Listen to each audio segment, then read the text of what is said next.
And in the 12th round, he drops the hammer. Fury goes down, like, doesn't move. It's over. But I think that's been Tyson Fury's life.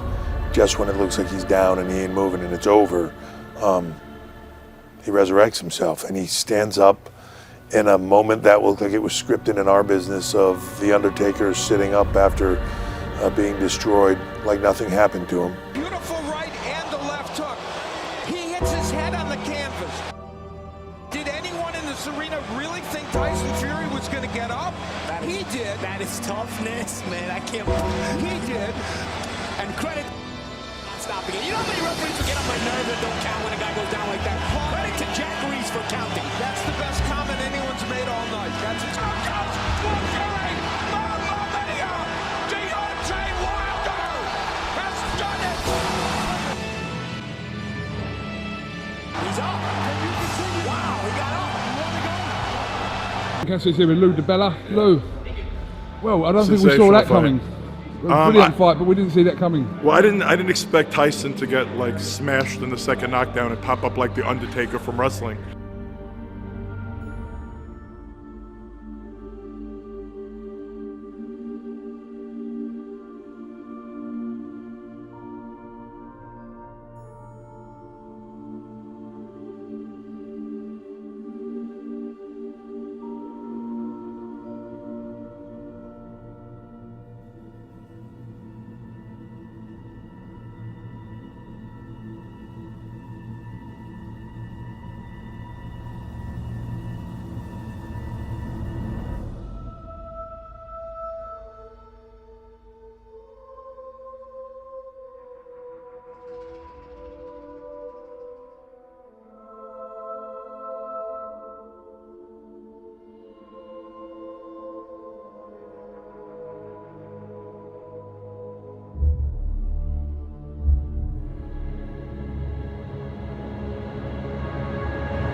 Finally got him, come with the right hand, and the right hand gave me the momentum for the left hook. I put him on the canvas. I'm celebrating, I'm kissing him to the wife, and I turn around, and here's the Gypsy King rising from the dead, rising from the dead, rising from the dead. Wilder, this is a big act for him. But I meant everything, and even like I said, I meant everything. Even with the killing part, I meant that. I meant that. I do want a body on my record. I know Fury. I've seen him at the Performance Center, and I've watched him train hard and do his best to learn this art that is professional wrestling, that is sports entertainment. Got to go with Tyson Fury on this one, mostly because I was so impressed with everything that he did when he came into WWE. This place is ready to roar. And pledged his days to lay the pavement for brighter futures. Set ablaze like lighter fluid, he fights the ruthless. They tried to beat him and can't defeat him. Their fight is useless. Cause on the canvas landing every man that stood in his way. And he's still devastating opponents. To this day.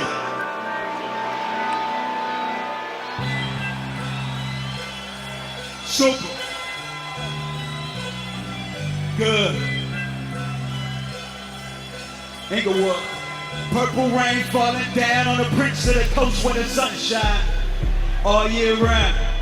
Purple haze over landscapes that I hydrate. With the smog in glass. This song's in the key of life, and love is in need of more. Young niggas from Inglewood, barefoot on the cedar floor. Cause I'm young, black, and gifted, Nina, all eyes gon' see. If you swung back when faced with a challenge that's meant to break you in balance scales, you ain't average. Throw your hands on three, gon' put them up.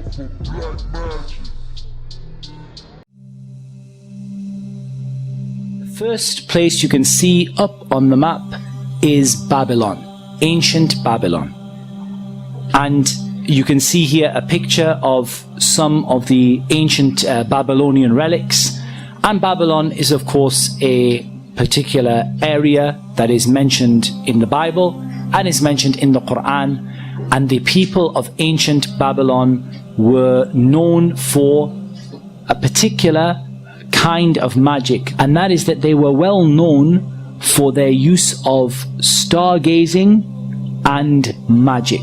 So there is a relation in the magic of ancient Babylon between stargazing and astrology and magic.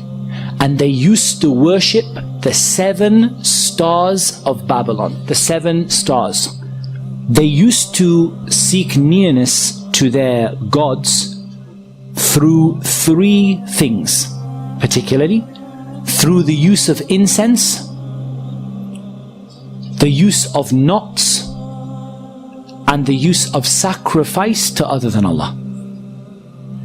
Now we come to Egypt. And as you can see there, we have a picture of Egypt, and we have some Egyptian hieroglyphics. The Egyptians were well known for using in their magic hieroglyphics, symbolism, and magical words. They have many manuscripts and scrolls that are written in hieroglyphics depicting the carrying out of magic. There was a particular place where they were known for the magic that they did, and you all know the story of Fir'aun and the magicians and how that came about. So this is indicating the ancient magic that took place in Egypt. Now we come to Persia. These were a people in ancient times who worshipped Allah alone. Their great military commander Rustum was one of the people who first introduced stargazing and astrology to the people of ancient Persia. What about magic in Islam? Magic in Islam is represented by letters, numbers, symbols, and signs that relate to the zodiac. They added to the ancient magic of Egypt, Babylon, and Persia, they added disgracing the Quran and attacking the Quran. So I want to explain to you magic in the light of an ayah in the Quran. And that ayah in the Quran is the 102nd ayah in Surah Al-Baqarah. And Allah subhanahu wa ta'ala says, and they followed instead what the devils had recited during the reign of Sulaiman. It was not Sulaiman who disbelieved, but the devils disbelieved, teaching people magic, and that which was revealed to the 2 angels at Babylon, Harut and Marut. But the 2 angels do not teach anyone unless they say we are a trial, so do not disbelieve by practicing magic. And yet they learn from them that by which they cause separation between a man and his wife, but they do not harm anyone through it except by the permission of Allah. And they learn what harms them and does not benefit them. But the children of Israel certainly knew that whoever purchased the magic would not have any share in the hereafter, and wretched is that for which they sold themselves if they only knew. Black excellence, black habits, this black medicine, everything black, everything black. And he has expressed it to us, raising his hands as he says he wants to lock and load and everybody to embrace what he's feeling and spread it out across the arena. Energy and love.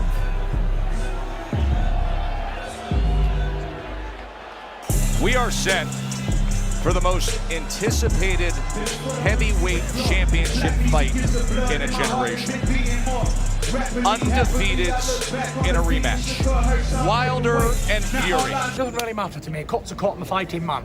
Taste blood. And what I want to do is taste it, taste blood. And what I want to do is taste it, taste blood. And what I want to do is taste it. Taste blood. And what I want to do is taste it.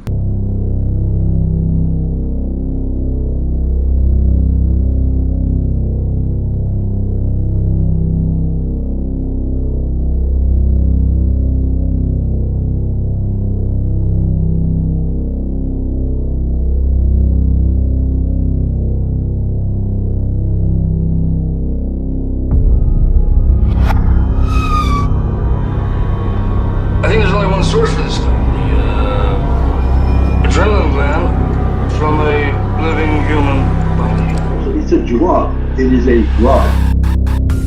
Adrenochrome, a substance extracted from a living human body. But could such a drug be real?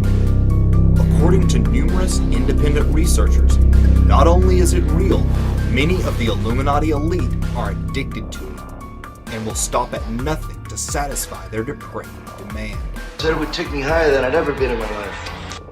Join me as we dive down the dark rabbit hole of adrenochrome. She said to my ear, "I'm going to drink your blood."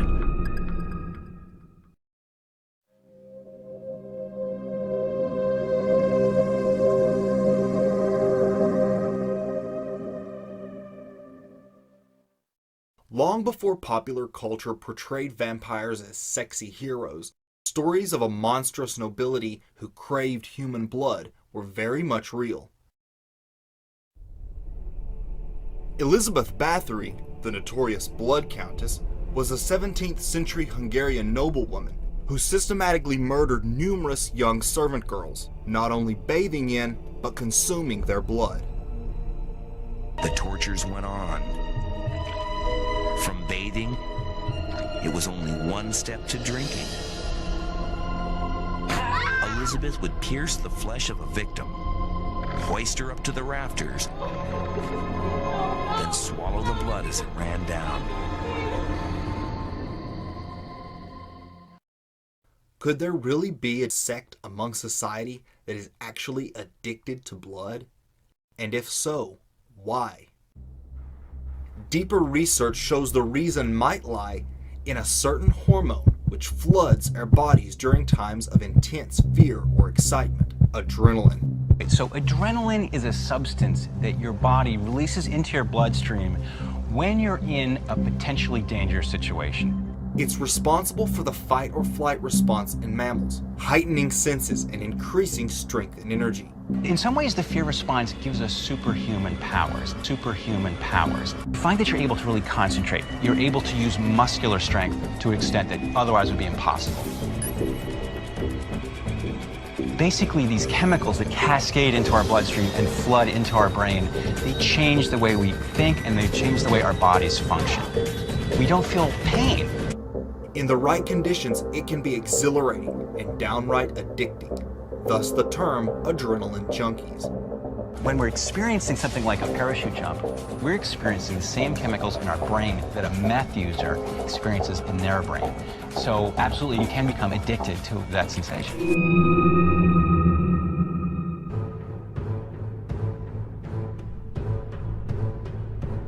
Whether human or animal, blood sacrifice has long been part of the rituals of many cultures.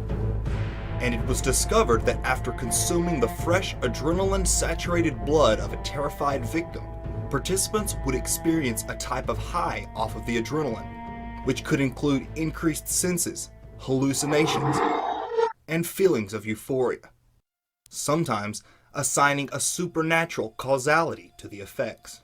Eventually, the precise timing was worked out, so that the victim would be killed at the moment the maximum amount of adrenaline had been pumped into the body.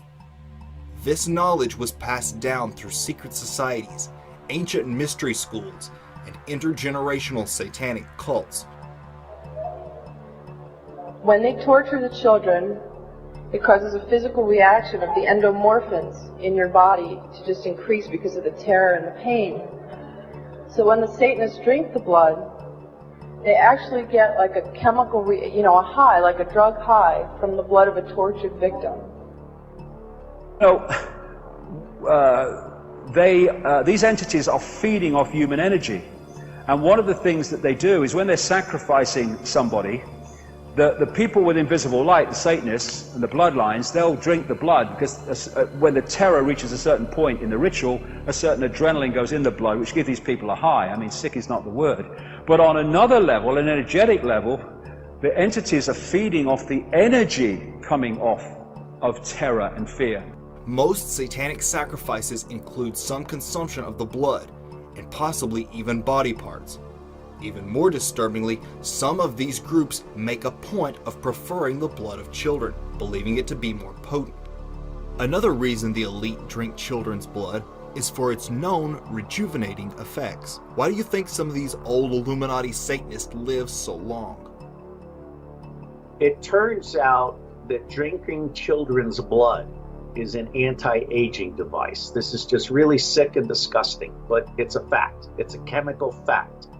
And if you drink adrenalized children's blood, which is to say you terrorize the child, not just with sodomy, but with torture and with other satanic ritual things. If you adrenalize the child's blood before you kill them and drink their blood, this is a doubly effective anti-aging device. You can also harvest children's bone marrow.